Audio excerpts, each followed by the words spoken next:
So how does a small, kind of rainy island at the edge of the world become a global empire? And then, well, something else entirely.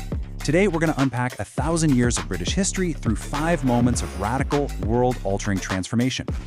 To the Romans, this place was basically a legend, a mysterious island at the very edge of the map, full of, well, barbarians who did something truly disgusting in their eyes.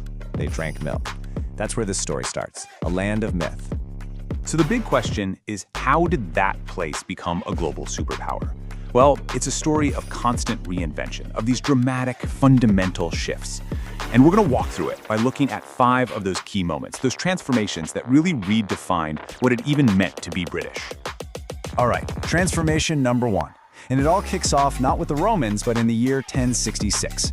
This wasn't just another battle. It was a full-scale invasion that would totally rewrite the country's DNA. I'm talking about the Norman Conquest.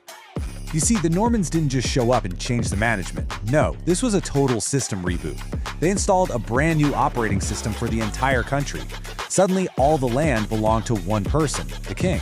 The language of the powerful wasn't English anymore, it was French. And all those old wooden halls? They got replaced by these massive, intimidating stone castles that just loomed over the landscape. Literally everything changed. And the software for this new operating system? That was the feudal system. It was this perfect pyramid of power.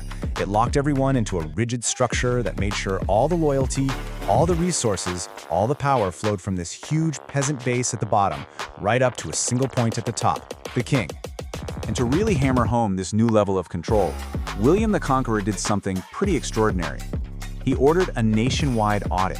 I mean, can you imagine that today? But they did it back in the 11th century. The Domesday Book was essentially a complete inventory of the entire country's wealth. Every single cow, every field, every pig. All recorded for one simple reason: taxation and absolute control. Okay, let's jump forward a bit to our next huge transformation. And this one wasn't sparked by invaders from overseas. Nope, this one was all down to a king's personal crisis. A crisis that would end up severing England from the rest of Catholic Europe for centuries. So you might think you know the story of the Reformation, right? But in England, it didn't start with some big theological debate. It started in the palace. It was a political move, from the top down, all born from one king's desperate need for a son to carry on his name. And that single decision, well, it plunged the country into a whole century of chaos. You had this wild religious whiplash back and forth, and a lot of violence. But out of all that fire, something new was forged. A distinctly English national identity, one that set Britain on a totally separate path from the rest of Europe.